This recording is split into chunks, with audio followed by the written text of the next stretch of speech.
اعوذ باللہ من الشیطان الرجیم بسم اللہ الرحمن الرحیم۔ السلام علیکم میری عزیز بہن اور بھائیوں، امید کرتی ہوں کہ سب خیریت سے ہوں گے۔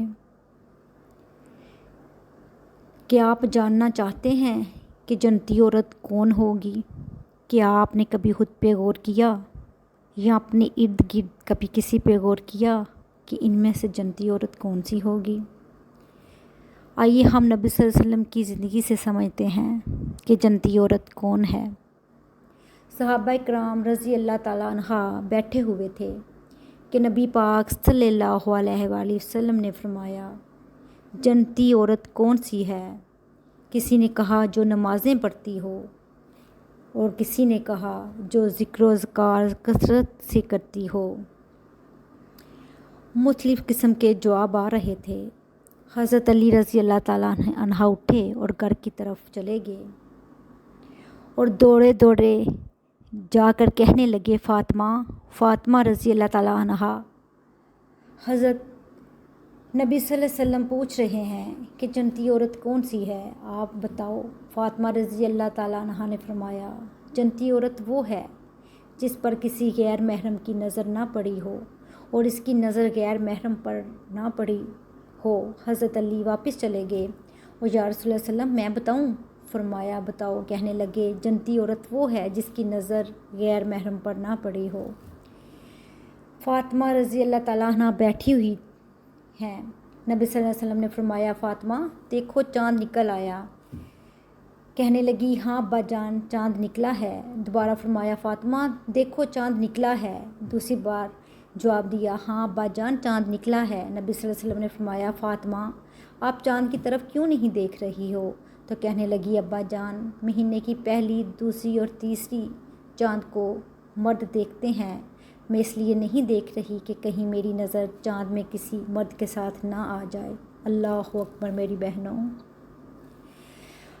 رسول صلی اللہ علیہ وسلم ایک دفعہ حضرت فاطمہ رضی اللہ تعالیٰ عنہ کے گھر آئے اور فرمایا، فاطمہ چلو گھر چلیں۔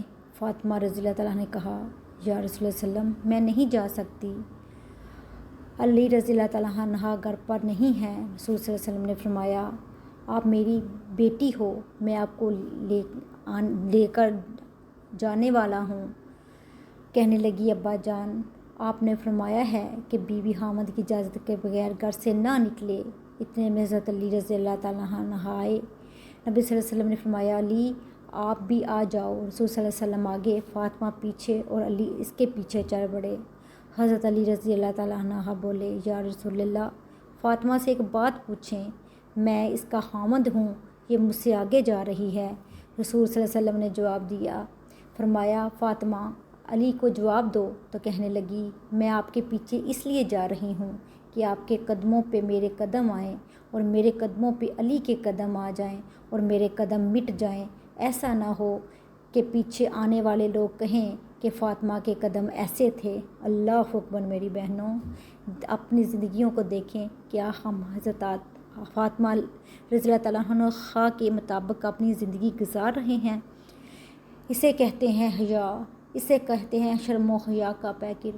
اور آج کی فاطمہ ننگے سر تنگ کپڑے پہن کر بازار میں اکیلے نکل جاتی ہے، غیر محرم سے باتیں کرتی ہے اور گناہ کو گناہ نہیں سمجھتی۔ تو میری پیاری اسلامی بہنوں، مسلمان ہونے کے دعوے بہت کرتے ہیں، ہم کبھی کوئی ایسا مقام آتا ہے، شادی بیاہ، کسی لمبے سفر پر، تو کہاں جاتے ہیں ہمارے پردے؟ ہم نمازیں پڑھتے ہیں، روزہ رکھتے ہیں، قرآن پڑھتے ہیں، اور جب پردے کی بات آتی ہے تو کہتی ہیں دل کا پردہ ہو، سٹیٹس لگاتی ہیں، برقع پہنا ہے، آدھا چہرہ دکھا رہی ہیں، آنکھیں دکھا رہی ہیں، جسم کے پارٹس کٹ کٹ کر تصاویر دکھانے کے بعد کہتی ہیں ہم پردہ کرتی ہیں، سیلفیاں بناتی ہیں، ویڈیوز بناتی ہیں اور لوگوں کو دکھاوا کرتی ہیں اور کہتی ہیں کہ ہم نے پردہ کیا ہے۔ یہ کون سا پردہ ہے جس کو فیشن بنا کر لوگوں کے سامنے پیش کیا جائے؟ پردہ تو ایک شرم و حیا کی چیز کا نام ہے، پردہ تو ایک قرآن و سنت کا نام ہے۔ اے میری بہنوں، اپنے آپ کو تباہی سے بچا لیں اور پردے کے اصل معنی کو سمجھیں کہ حیا کیا ہے، پردہ کیا ہے اور پردے کا اصل مقصد کیا ہے۔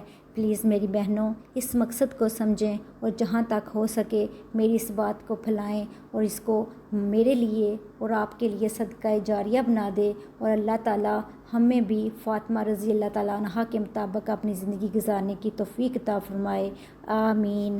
جزاک اللہ۔